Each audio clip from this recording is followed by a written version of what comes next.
other sentient beings, limitless as space, have happiness and the causes of happiness. May they be free of suffering and the causes of suffering. May they not be separate from the sacred happiness that is free of sorrow. May they rest in equanimity, free of attachment and aversion.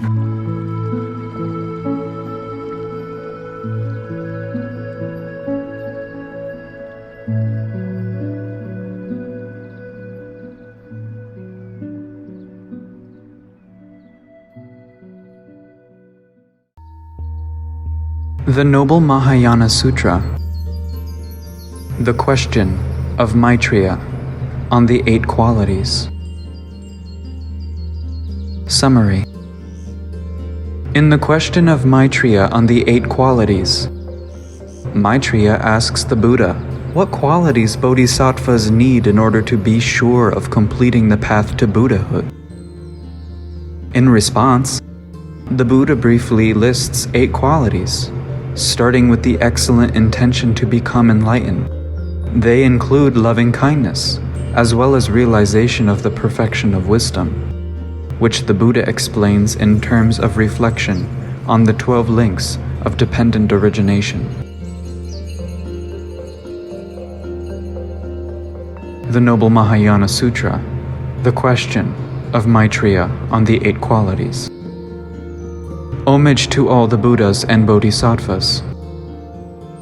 Thus have I heard at one time, the Blessed One was staying in Rajagra, on Vulture Peak Mountain, together with a great Sangha of 1,250 monks and 10,000 bodhisattvas.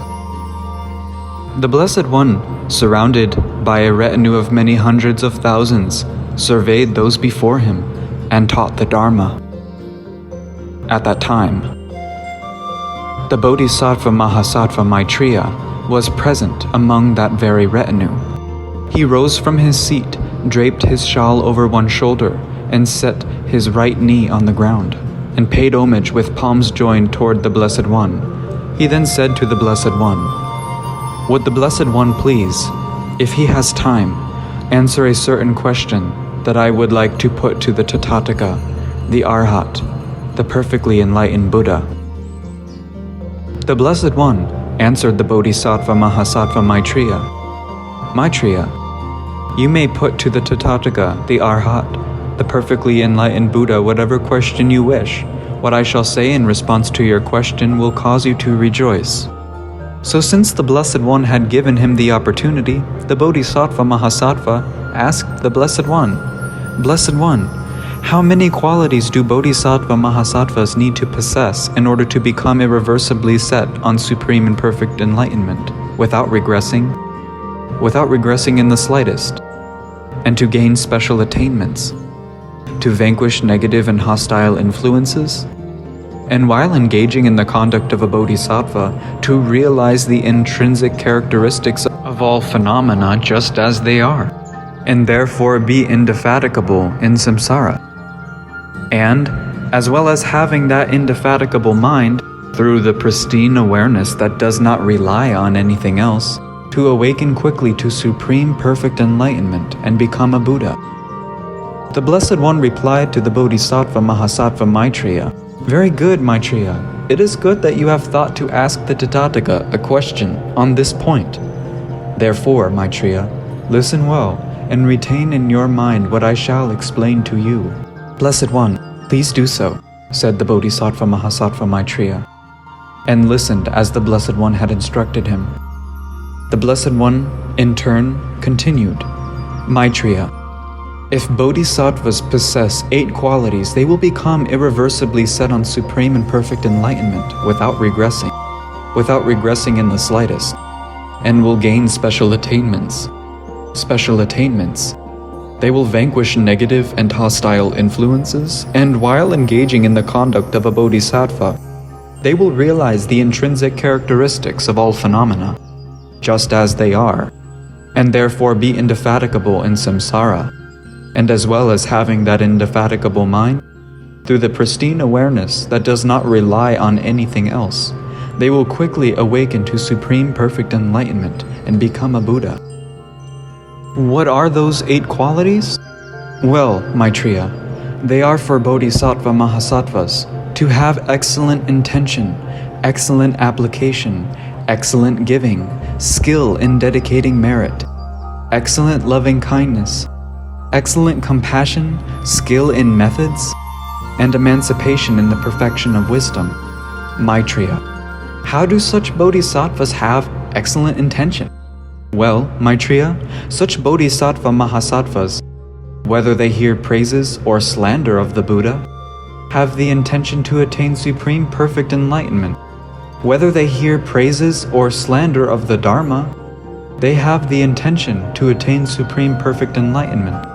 Whether they hear praises or slander of the Sangha, they have the intention to attain supreme perfect enlightenment. This, Maitreya, is how the bodhisattvas have excellent intention.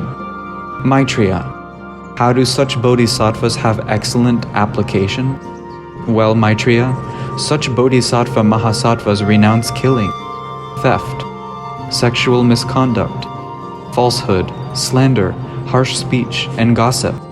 This, Maitreya, is how the bodhisattva mahasattvas have excellent application. Maitreya. How do such bodhisattvas have excellent giving? Well, Maitreya, such bodhisattva mahasattvas give clothes, food, bedding, curative medicines and necessities to ascetics, Brahmins, poor people, and beggars. Their generosity then becomes pure. This, Maitreya, is how the bodhisattvas have excellent giving. Maitreya. How do such bodhisattvas have skill in dedicating merit? Well, Maitreya, such bodhisattva mahasattvas dedicate all the accumulations of roots of virtue that they have created through their body, speech, and mind to supreme perfect enlightenment. This, Maitreya, is how the bodhisattva mahasattvas have skill in dedicating merit. Maitreya. How do such bodhisattvas have excellent loving kindness? Well, Maitreya, such bodhisattva mahasattvas' physical actions are kind, their verbal actions are kind, and their mental actions are kind. This, Maitreya, is how the bodhisattva mahasattvas have excellent loving kindness. Maitreya. How do such bodhisattvas have excellent compassion? Well, Maitreya, the bodhisattva mahasattvas' physical actions are without malice, their verbal actions are without malice, and their mental actions are without malice. This, Maitreya, is how the bodhisattvas have excellent compassion. Maitreya. How do such bodhisattva mahasattvas have skill in their methods? Well, Maitreya, such bodhisattva mahasattvas are skilled in conventional truth. They are skilled in the absolute truth, and they are skilled in both. This, Maitreya, is how the bodhisattva mahasattvas have skill in their methods. Maitreya. How do such bodhisattva mahasattvas have emancipation in the perfection of wisdom? Well, Maitreya, such bodhisattva mahasattvas correctly train as follows. They think, because one thing exists, another one arises. Because this is born, that is born. Conditioned by ignorance, karmic formations come into being. Conditioned by karmic formations, consciousness comes into being. Conditioned by consciousness, name and form come into being. Conditioned by name and form, the 6 sources of perception come into being. Conditioned by the 6 sources of perception, contact comes into being. Conditioned by contact, feeling comes into being. Conditioned by feeling, craving comes into being. Conditioned by craving, grasping comes into being. Conditioned by grasping, existence comes into being. Conditioned by existence, birth comes into being. Conditioned by birth, aging and death come into being, as well as misery, lamentations, suffering, unhappiness, and agitation. That is how this great heap of suffering comes into being. Without these conditions, it does not come into being. When these conditions cease to exist, it also ceases. When ignorance ceases, karmic formations cease. When karmic formations cease, consciousness ceases. When consciousness ceases, name and form cease. When name and form cease, the 6 sources of perception cease. When the 6 sources of perception cease, contact ceases. When contact ceases, feeling ceases. When feeling ceases, craving ceases. When craving ceases, grasping ceases. When grasping ceases, existence ceases. When existence ceases, birth ceases. When birth ceases, aging, death, misery, limitations, suffering, unhappiness, and agitation cease. That is how this great heap of suffering ceases. This Maitreya is how the bodhisattva mahasattvas have emancipation in the perfection of wisdom. Maitreya, if bodhisattva mahasattvas possess those 8 qualities, they will become irreversibly set on supreme and perfect enlightenment, without regressing in the slightest, and will gain special attainments. They will vanquish negative and hostile forces, hostile influences, and while engaging in the conduct of a bodhisattva, they will realize the intrinsic characteristics of all phenomena, just as they are. Be indefatigable in samsara, and, as well as having that indefatigable mind, through the pristine awareness that does not rely on anything else, they will quickly awaken to supreme perfect enlightenment and become a Buddha. After the Blessed One had spoken these words, the Bodhisattva Mahasattva Maitreya, together with the monks, as well as all the worlds of the gods and humans, demigods and Gandharvas, rejoiced and praised what the Blessed One had said. This concludes the question of Maitreya on the 8 qualities, the 42nd of the 100,000 sections of the Dharma discourse, known as the Noble Great Heap of Jewels.